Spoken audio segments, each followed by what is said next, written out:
All right. Hello, everyone. My name is Courtney, back with the January edition of the Stories of IUS. Today, I am with Leigh Ann Meyer, Director of the Writing Center. And we also have a special guest, Buster, as you can see here. Your guest. So I just want to start off, Leigh Ann, by just giving you the floor to talk about how your recent transition to the library has been, how you guys are liking it, and how everything is going.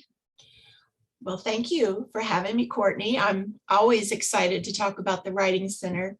And Buster is also a special guest in the Writing Center pretty often.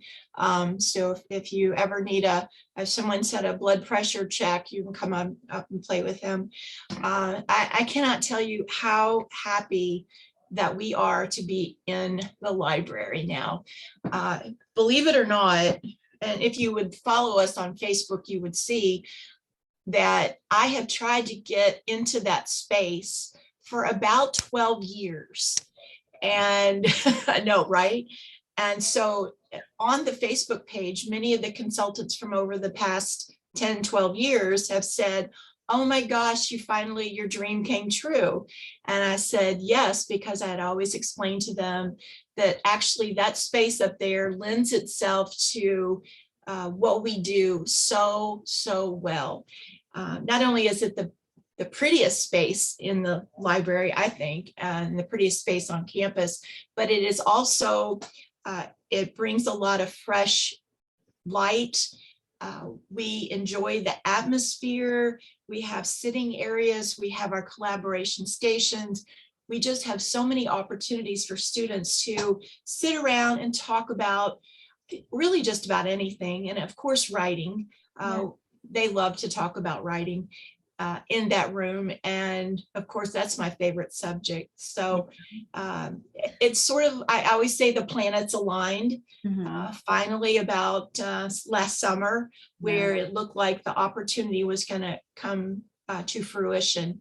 And so I just can't say again how much we love working with the librarians and being in the center of campus, and the support we've had from the administration making it happen.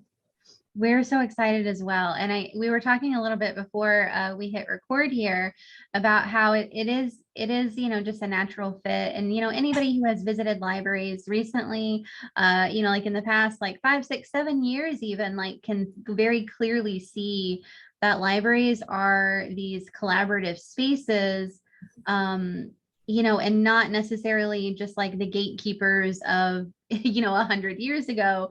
And so one of the things also about this building that was echoed in some focus groups that I did with students, because I think sometimes we forget about how important physical space is to your well-being and your motivation and your emotions. Is all of our students were just like, we just love the natural light. And we love feeling like we're not, just sort of like in a box or whatever. And you can see, outside, you can see light. And so I love that we were able to keep the integrity of that with this change and bringing you guys over. And I hope that moving forward, we, with whatever changes come down the road, we keep the integrity of the, the physical spaces. Yeah. And you talk about libraries have had to change, and writing centers have had to change too. Ooh, tell me about that. Yeah, because originally when writing centers sort of began back in the 70s, long time ago, they were more of a fix-it shop type of thing for students, where most people just looked at them as belonging to the developmental writing courses and helping people who just needed to have their papers fixed. And we have evolved, and pedagogy in writing centers has evolved as well, in that we are not fix-it shops. We are actually places of learning and teaching and understanding and conversation. And that's really what the library is for too. So you guys have evolved. It used to be everybody had to be so quiet in a library. And now it's a collaboration space. Right. And that's what we are as well. And so that's why I think it's such a great fit for us to be together. And of course, when we were across campus, you guys would send people to us and we would send people to you. This way they don't have to leave the building. Right. Right. Exactly. And it sounds like some of the struggles that writing centers have faced have been some of the struggles that libraries have faced also, and especially in terms of like the fix it, mentality, and the reality that we really like we engage in teaching. I mean, maybe it looks a little different than what people might say teaching is, but it's all teaching and learning, and it's what's so amazing is also the really great connections that you can make one-on-one with students. And it always amazes me some of the realizations that like they come to after you sit down with them and they're like, oh my God, I had, if I had known this a couple of semesters ago, it would have been so much easier. Isn't that funny when they say stuff like that? No, and I love it. Not like we were keeping it a secret or anything. know, It's just they just didn't discover it yet. I know. And I think that, yeah, it's always one of those things for me. It's like, how do we be our own best like storytellers, and how do we be our own best advocates and market ourselves? And I think it's getting better. But yeah, it's just, yeah, it can be a struggle. So well, and with the online stuff, just like you guys have that book, A Librarian, yeah. I talk about that all the time to my students. I said, you do not know how amazing this is. And they're starting to get it, some of them. And the same with when we had to pivot with the pandemic, a lot of students realized, oh my gosh, I can do Writing Center consultations either through e-tutoring or have set time and actually sit and talk like this about a paper. And there have been some bad things that came out of the pandemic, but one of the great things was seeing how students can use that service, because we have a great software, a database program called WC Online. And we can I've worked with students studying abroad all the time. We work with them like that. And you guys are able to do that now too, which I think again, partners us. Right. And I think it does partner us. Yeah, because I think back into how we pivoted when everything sort of, blew up back in early 2020, and realized that like, I think in a way the library was better positioned than a lot, because a lot of other departments, and probably the Writing Center as well, because we already had so much of a built-in like online presence.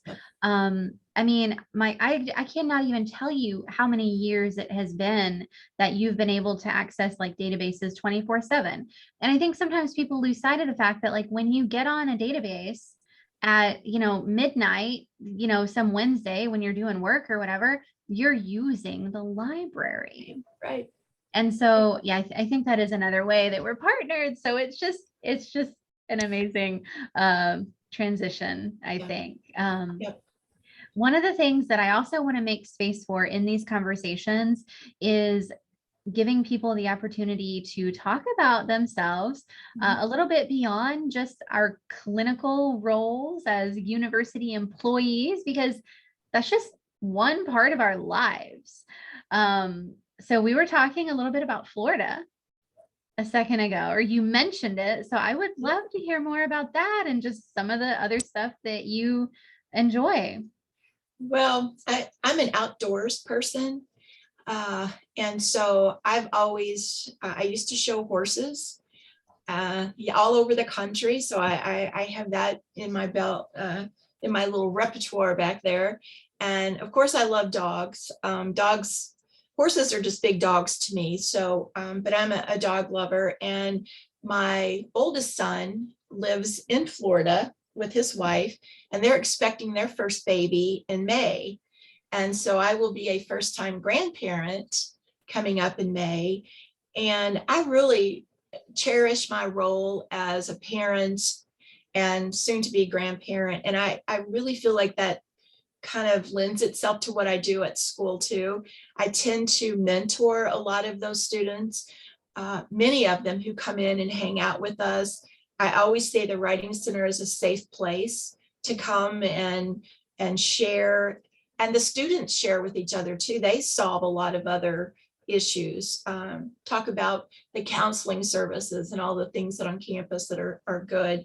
So, but of course, my therapy is getting to go to Florida, and I was sharing with you that we just ordered a new boat, and I've had boats back when I was very young, but my husband and I have never had a boat, and so we're very excited. We have a dock and a lift, and we're going to do our very best when we get the boat not to run into the dock with the boat, not to have a crash. And Buster already has a life jacket, so he'll be on the boat. So he's my traveling buddy. He goes with me. So yeah, I love to talk about all things. I love sports. I was a student athlete. My kids were student athletes in college. So I'm very empathetic to the baseball players and the volleyball players and the basketball, all the students who have to be collegiate athletes, and how to manage all that. So I just have a big background in lots of things. I would call myself more of a Renaissance person. I love to write, of course, but I don't live just in the world of academia, for sure. Right. I think that is such an important thing to talk about, because on the one hand, it's like, okay, obviously, but also I don't think we carve out enough space to talk about that, and to talk about the people that we are beyond just our roles in academia. And it's important. And I think that the fact that, like, you call yourself like a Renaissance person is good too, because sometimes I see students that get into this mindset of like this deep frustration and fear about having to choose like the one thing that they have to do like forever. And it's just like, nobody's life is like that. Like, it's a path and it's a journey and it's winding, and maybe there's like one or two people that have a straight line. I don't know, but it's I didn't. Yeah. So coming to the world of, I call it writing center world or writing world. And I kind of came to it accidentally, and then immediately knew I had found my people. Yeah. All of a sudden it just, everything clicked. And so I've been doing this for about 15 years, and it's how I will end my career. And I couldn't have not planned it any better. Right. I think that you have absolutely hit the nail on the head, though, where it's like, I just stumbled into it. And I try to like tell people that all the time, where it's like, you just never know where the people that you meet and the things that you do are going to take you. And it reminds me of this person that I follow. He's sort of like a paranormal, like philosopher type of citizen scientist fellow who's just, his mind is absolutely brilliant. His name is John Tenney, and he always tells people, he does like a lot of lectures and talks about weird, spooky stuff, and he always tells people, he says, if you have an opportunity to do something like weird and it is safe, and you don't, you feel safe, just say yes. Yes, absolutely. Be open. Just try it. Right. Yeah, I never, just like I came to your tour, your haunted tour. Yeah. And I've been at IUS 28 years. I didn't know any of those stories, but man, I was open to that. I was, what? I want to know what is happening here. So it was so fun. It was so fun to see you guys. Yeah. And I think that it's just all about, for me, it's just about capturing people's stories and capturing the experiences and just having fun. And I think that that's inherently what libraries are, all about. It's funny, I see a lot of myself like echoed in the way that you were talking about yourself, because for me, librarianship never looked like one particular thing. It's just like, I just want to help people. And that's what libraries do. Yep. They're so much more social and social work oriented than I think a lot of people realize. And so it's just like, I don't care what that looks like. Yeah. I just want to help. Well, and I tell the Writing Center consultants too, I'll say, what we do is actually, we don't do anything for anybody. We do it with them. Yeah. And we perform this triage when they come in of what they need. And then we try to meet them where they are. And that's exactly what you guys do.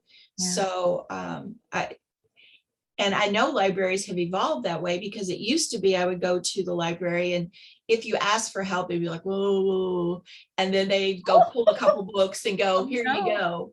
What library was that? I could tell you. Also, of course, we didn't have, when I was in school, we didn't have library online. So people would go and steal the little cards out of the library catalog. So we couldn't find the good books for our majors and stuff like that. It was awful. That's crazy. And so, yeah, it became a competition almost. And I'm so glad to see our librarians, that you guys are the best. And I hope that the Writing Center puts out that type of vibe as well, that whatever you need, we'll find a way to help you. Yeah, I think you guys already do. I mean, I feel like that reputation precedes you guys. And that's just so funny. Like cards, it's like seedy underbelly of library history. That's hilarious. Yeah. Well, I'm curious to sort of like pivot a little bit. I know that a lot of people know that you have a love of pink. And I am curious if there is like a pink origin story, or if you just have always loved it. I used to fight that love of pink, because I thought it was, because I'm not a prissy girl, I'm not a girly girl. And so to me, that was always a girly girl thing. But I love the color pink. It makes me happy. And ironically, somebody asked me if it was for breast cancer support awareness or something. I said, no, it wasn't. And then I ended up in 2015 with breast cancer. And so luckily, I survived that without any problem. Luckily, it wasn't easy, but 6 years, been a long time ago. But some people still think that's why I love the color pink. But I think it's a happy color. And that's why I like it. It's happy. Yeah. I think I love that, because it kind of echoes what we were talking about in terms of like spaces, like how to pay attention to like the way that physical spaces impact your mental and emotional well-being, but also literally just colors. And so what if you're known as like the person that always wears pink? I mean, who cares? Nobody's like judging that, but I feel like a lot of times, I feel like we place sometimes that judgment upon ourselves, and that fear of like being maybe authentically ourselves because what people might think. Yeah, I did fight it for a long time. And then the more I was around pink, and in my office, if you guys ever want to come see my office, it's done up. It's not solid pink. It is classic pink. But I want people to be happy when they're around me. I want them to feel happy. Same in the Writing Center. I don't want them to feel stressed. We talk in there, we share, we play music, we have lighting, we have art. I think a physical space and the feeling it gives you is so important. Yes. So that's why the light has just made us feel so good. Yeah. And I think that, the past, like going on 2 years now, if it's taught us anything, and I feel like it's taught us a lot. Yeah. But, one of those things is paying attention to just things like that, like your physical spaces, or the things that like bring you joy. Like, even if they just seem so small, I mean, those are important things, and we should be crafting like the world around us in such a way that like makes us feel, safe and happy, and just relaxed. Yeah, I look at things on Facebook or these other social media things, and if somebody puts something nasty or mean, why not choose kindness? Why can't we just be nice? I always say that. When given an opportunity or a choice, let's choose kindness. Yeah. I think that's another thing that we have all maybe learned, or that is an opportunity for us to learn from the past like 2 years, but even like longer. And I find myself feeling very burnt out quite often with, seeing maybe people that like I love, my friends and family, people that I love, maybe like making decisions that I'm just like, it makes me nervous, it makes me scared for them. And the mantra that I've sort of had over this past like 2 years is just give them some grace, and give Yeah. myself grace in the process, because it will absolutely drive you crazy. And it's protecting your mental and emotional well-being to I set think it's those taught boundaries. us that. I think this pandemic has taught us how to be more aware of our hearts Yeah. and our space and our feelings, and to take better care of ourselves. So I'm not saying I always do it, Right. Right. but I'm aware of it. Yes. It's so much easier said than done. It is. And it's also an opportunity to remind ourselves that like we're going to mess up, and we're going to burn ourselves out, and we're going to have days that we're not necessarily proud of, but that's just part of the human experience. And like, I think it reminds me of one of my all-time favorite author, Ralph Waldo Emerson, said something to the effect of finish each day and be done with it. And just be done with it. Yeah. And like, let whatever you do today be enough. Yeah.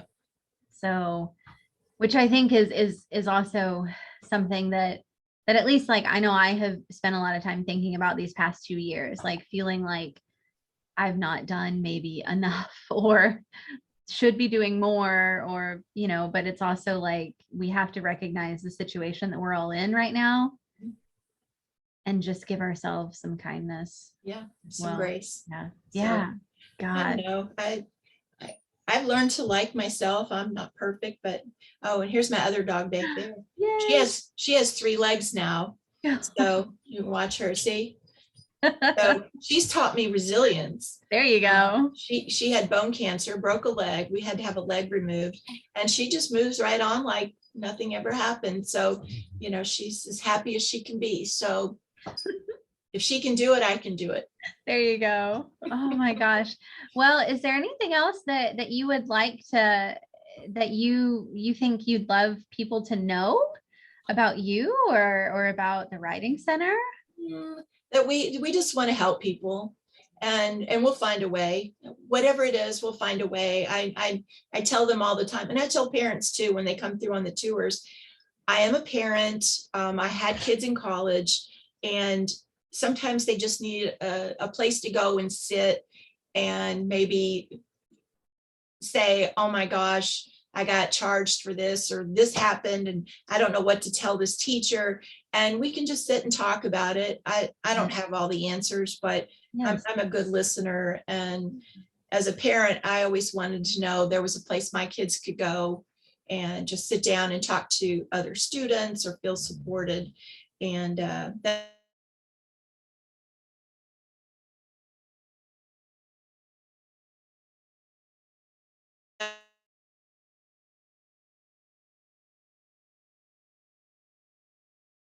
that's Observation to make also, because it is to get back to it. I mean, it is so important that we provide spaces like that for our students. And one of the most beautiful things about libraries to me is the fact that people feel safe when they are here. Like, I do not get at all irritated if I see like a student napping like on a couch. I mean, it never really irritated me in all of my other iterations in librarianship, because it's like, you know what? It's hard being a college student. It's hard being a human, full stop, like right now anyways. Yeah. But it's like you feel comfortable and safe enough in this space right. to engage in a vulnerable act, sleeping, and the fact that like you feel comfortable in our spaces to do that is something that we need to like make note of Yes. and to curate more of that feeling. And also too, the fact that like, I think it's beautiful that students like use our spaces to sure come over here and research and study and collaborate with students. But I think it's just as amazing to see them over here taking a break between classes and streaming their favorite like Netflix show to just Right.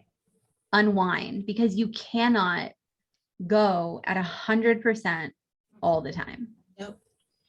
So, and so I think we have in common, we've created this beautiful space, and it is a safe zone. And when students can come and rest like that, we know they feel safe. And that's to me such an important thing to happen. As a parent of who had college kids, and as I was a college kid a long time ago, but I still learn. I still take classes and stuff. So it's all fun. It has to be fun. If it's not fun, then you shouldn't be doing it. Right.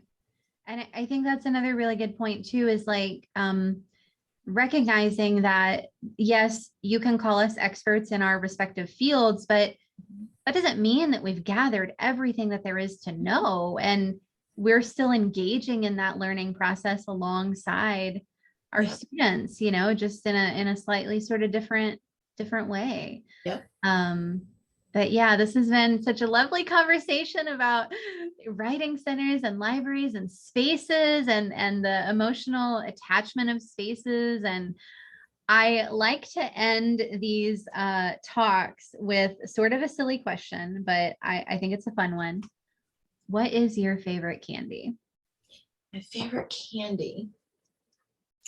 Oh, nonpareils. Oh, You know what those are? yeah, they're like those little sort of like, not snow caps, but like, Some people will call them like snow Okay. caps, but I like the bigger, the flatter ones with lots of the little white beads on top. Oh, my favorite, straight out of the freezer. Yum, yum, yum. So if anybody wants to bring me any, you know where I am. a housewarming gift for There being in the you library. go. And we always do have candy in the writing center, as a matter of fact. Well, there We you go. always have candy, not that, because I would eat all of those. You'd have to fight me for those. Well, I hope people have a chance to come over this semester and see Yeah. the new space, to see you guys. And thanks again for chatting with me today. You're so welcome. Thank you so much. Bye, Courtney.